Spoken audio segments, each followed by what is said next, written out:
Salutations à toutes les frères et sœurs en Yahushua HaMashiach, notre Seigneur Jésus-Christ, dans le monde entier. Je me présente le frère Ciel de l'île de la Réunion pour les nouvelles personnes qui visionneront la chaîne. Soyez tous les bienvenus. Notre message sera « Gardez la parole de Dieu jusqu'à la fin ». Avant d'apporter le message de la parole de Dieu, prions frères et sœurs. Père Céleste, merci pour l'œuvre de la croix de ton Fils Jésus-Christ pour chacun de nous. Nous te rendons grâce pour tous tes faits et tes bienfaits dans nos vies. Tes œuvres sont admirables et merveilleuses. Seigneur Tout-Puissant, nous te bénissons, nous te louons, nous te glorifions, Père. Conduis-nous par ton Saint-Esprit, ouvre notre esprit à la lumière de tes saintes écritures saintes et édifie-nous encore par ton Fils Jésus-Christ pour ta gloire, Père Céleste, dans le nom puissant du Seigneur Jésus-Christ. Amen. Prenons rapidement l'évangile de Luc chapitre 8 concernant la parabole du semeur. Pour les lecteurs assidus de la Bible, vous êtes éclairés par le Saint-Esprit concernant cette parabole du semeur en tant que lecteur de la Bible. Donc nous allons dans Luc chapitre 8 à partir du verset 14 à 15. Nous faisons la lecture. Ce qui est tombé dans la bonne terre, ce sont ceux qui, ayant entendu la parole avec un cœur honnête et bon, la retiennent.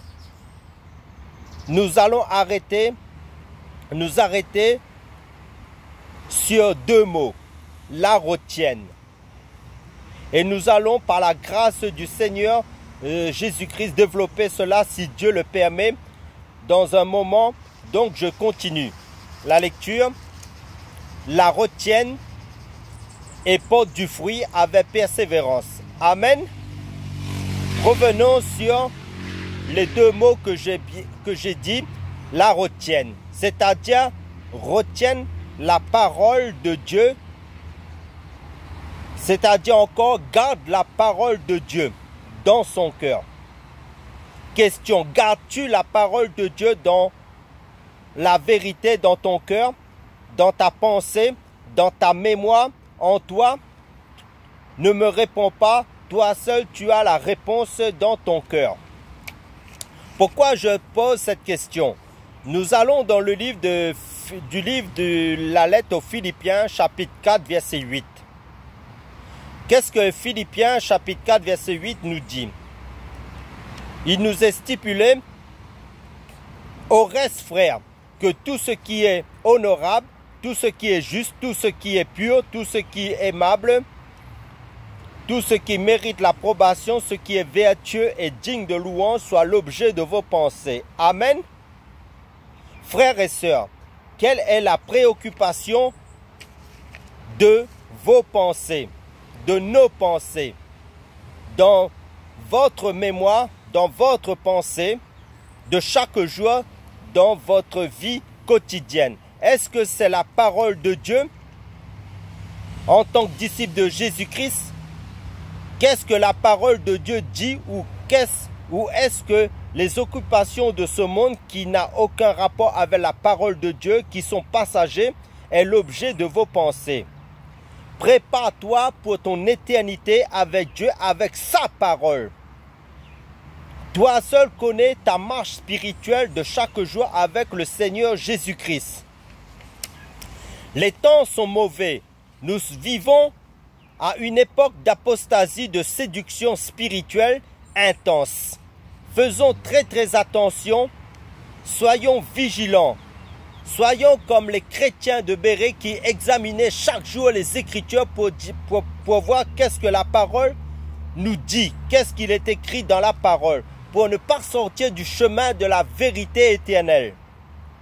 Car la parole de Dieu nous dit, exerce-toi à la piété, car l'exercice corporel est utile à peu de choses. Tandis que la piété est utile à tout, ayant la promesse de la vie présente et de celle qui est à venir. Donc la piété englobe tout ce qui concerne les choses de Dieu. Et ce qui concerne les choses de Dieu n'est que sa volonté, sa parole de vie qu'il nous a léguée, qu'il nous a laissée à travers la Sainte Bible. Amen. Alléluia. Nous devons impérativement retenir la parole de Dieu en mémoire dans nos pensées. Que ce soit l'objet de votre occupation quotidienne, prépare-toi pour ton éternité avec la parole de Dieu. Et des fois, Jésus reprochait ses disciples qui marchaient avec lui ce problème de la mémorisation, de ne pas pouvoir retenir, souvenir ce que Jésus avait fait sous leurs yeux dans l'évangile de Marc chapitre 8, verset 18. Si vous lisez, Jésus disait à ses disciples, n'avez-vous pas de mémoire? En gros, Jésus voulait dire, il est très important, vital de retenir, de mémoriser, de garder les choses de Dieu. Ce que Dieu fait dans sa parole. Car Dieu n'est pas en dehors de sa parole. Dieu est dans sa parole qui est sa volonté. Amen. Soyons des disciples qui sachent retenir la parole de Dieu avec persévérance, avec continuité. Malgré les épreuves, malgré les combats, malgré les choses que nous pouvons voir dans ce monde. Comme Marie qui s'asseyait aux pieds de Jésus et qui écoutait sa parole, et Jésus témoignait que Marie avait choisi la bonne part pour son éternité, la bonne part de la parole de Dieu qui est éternelle, qui ne lui sera jamais ôtée pour la vie éternelle. Amen. Alléluia. Toi de même, tu dois faire la même chose. Car l'homme ne vivra pas seulement de pain, mais de toute parole qui sort de la bouche de Dieu pour l'éternité de son âme. Car le pain physique, c'est pour le corps physique qui est passager, mais le corps spirituel, notre homme intérieur a besoin de la parole de Dieu pour grandir, pour croître spirituellement, pour être à la stature parfaite de Christ. Car la parole de Dieu nous déclare, exerce-toi à la piété. Car l'exercice corporel est utile à peu de choses, mais la piété est utile à tout ce qui englobe les choses de Dieu. C'est-à-dire, comme je l'ai dit, la parole de Dieu est utile à tout, ayant la promesse de la vie présente de celle qui est à venir. C'est pour cela que Moïse a prophétisé bien longtemps d'avance. Il a dit, le Seigneur, votre Dieu, vous suscitera d'entre vos frères un prophète. Là, il est question de Jésus-Christ. Comme moi. Là, c'est Moïse qui prophétise sur Jésus. Vous l'écouterez dans tout ce qu'il vous dira. Et quiconque n'écoutera pas ce prophète, c'est-à-dire Jésus-Christ, sera exterminé du milieu du peuple. Amen. Car Dieu veut que tous les hommes soient sauvés et parviennent à la connaissance de la vérité. Et cette vérité, c'est le Seigneur Jésus-Christ. Car Jésus-Christ, c'est le chemin, la vérité et la vie. Travaillez non pour la nourriture qui périt, mais pour celle qui subsiste pour la vie éternelle. Et que le Fils de l'homme vous donnera. Car c'est lui, Jésus-Christ, que le Père, que Dieu a marqué de son sceau. Car Jésus-Christ est le même hier, aujourd'hui et éternellement. Amen, alléluia. Puisque vous avez été régénérés non par une semence corruptible, mais par une semence incorruptible, par la parole vivante et permanente de Dieu. Amen. N'est-il pas écrit que dans votre loi, j'ai dit, là c'est Dieu qui parle, vous êtes des dieux? Si elle a appelé Dieu ceux à qui la parole de Dieu a été adressée, et si l'écriture ne peut être anéantie. Vous voyez, frères et sœurs, la parole de Dieu est Dieu lui-même. Car Dieu n'est point un homme pour mentir, ni fils d'un homme pour se repentir. Ce qu'il a dit ne le fera-t-il pas? Ce qu'il a déclaré ne l'exécutera-t-il pas, car l'homme a été créé à l'image de Dieu avec la parole de Dieu. Et le Saint-Esprit ne travaille qu'avec la parole de Dieu, la volonté de Dieu, pas autre chose. Amen. La parole de Dieu est puissante, car l'évangile, c'est la puissance de Dieu qui témoigne de Jésus-Christ, la parole qui s'est faite chair. Car au commencement était la parole, et la parole était Dieu, et la parole était avec Dieu, elle était au commencement avec Dieu. Et l'Apocalypse chapitre 19 verset 13 nous dit que Jésus-Christ est la parole de Dieu, le Verbe. D'état d'esprit, Dieu s'est fait chair, il a marché en tant qu'homme sur cette terre, sans commettre de péché. Il n'avait pas de péché. Il est venu nous sauver à la croix en tant qu'homme. Car l'homme avait besoin d'être sauvé par un homme. Selon la justice de Dieu. Et la première lettre aux Corinthiens, chapitre 3, versets 21 à 23, nous déclare que personne donc ne mette sa gloire dans les hommes. L'idolâtrie.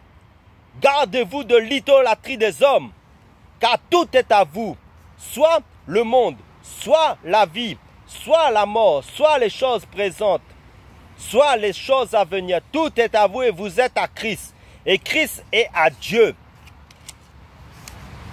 Car en Jésus-Christ, ce qui est quelque chose, c'est d'être une nouvelle créature.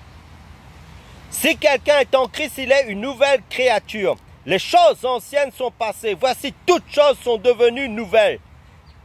Car l'homme ou la femme spirituelle née de nouveau en Christ par le Saint-Esprit, par l'Esprit de Christ, sa nourriture spirituelle, c'est la parole de Dieu conduite par le Saint-Esprit.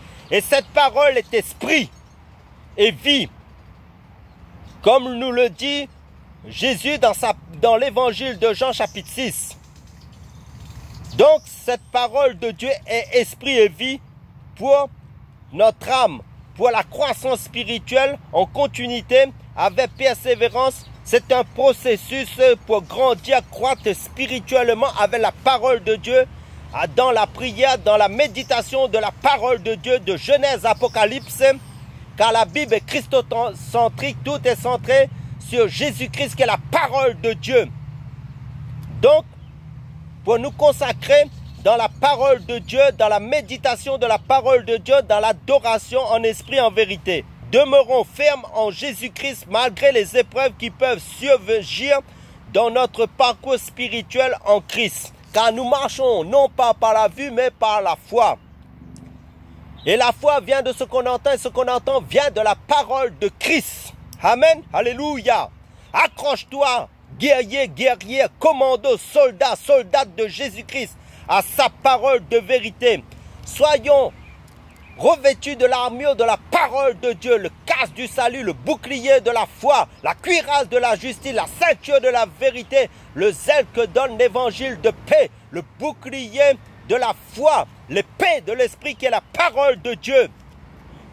Car dans cette guerre spirituelle contre les ténèbres, nous avons besoin de la parole de Dieu, d'être équipés de la parole de Dieu. Négligeons pas ce qui est vital, primordial, en priorité, qui est la parole de Dieu pour notre éternité, dans le combat spirituel. Car Jésus-Christ a accompli tout à la croix. Nous sommes plus que vaincus en Jésus-Christ. Nous combattons dans la victoire en Jésus-Christ. Gardons, demeurons fermes dans la parole de Dieu. Car les temps sont mauvais, l'apostasie est présente sous nos yeux. Mais pour toi, soldat de Jésus-Christ, le Seigneur t'encourage et te fortifie dans la lumière de sa parole et de la lettre aux Romains chapitre 8, versets 28 à 39. Qu'est-ce qui nous est dit? Si nous prenons la lettre aux Romains chapitre 8, versets 28 à 39. Nous savons du reste que toute chose concourt au bien de ceux qui aiment Dieu, de ceux qui sont appelés selon son dessein. Car ceux qu'il a connus d'avance, il les a aussi prédestinés à être semblables à l'image de son Fils, afin que son Fils fût le premier-né en plusieurs frères. Et ceux qu'il a prédestinés, il les a aussi appelés. Et ceux qu'il a appelés, il les a aussi justifiés. Et ceux qu'il a justifiés, il les a aussi glorifiés. Que dirons-nous donc à l'égard de ces choses? Si Dieu est pour nous, qui sera contre nous? Lui qui n'a point épargné son propre Fils, mais qui l'a livré pour nous tous, comment ne nous donnera-t-il pas aussi toutes choses avec lui? Qui accusera les élus de Dieu? C'est Dieu qui justifie. Qui les condamnera? Christ est mort, bien plus. Il est ressuscité, il est à la droite de Dieu, il intercède pour nous. Qui nous séparera de l'amour de Christ? Sera-ce la tribulation ou l'angoisse ou la persécution ou la faim ou la nudité ou le péril ou l'épée? Selon qu'il est écrit, c'est à cause de toi qu'on nous met à mort tout le jour, qu'on nous regarde comme des brebis destinées à la boucherie. Mais dans toutes ces choses, nous sommes plus que vainqueurs par celui qui nous a aimés. Car j'ai l'assurance que ni la mort, ni la vie, ni les anges, ni les dominations, ni les choses présentes, ni les choses à venir, ni les puissances, ni la hauteur, ni la profondeur, ni aucune autre créature ne pourra nous séparer de l'amour de Dieu manifesté en Jésus-Christ, notre Seigneur.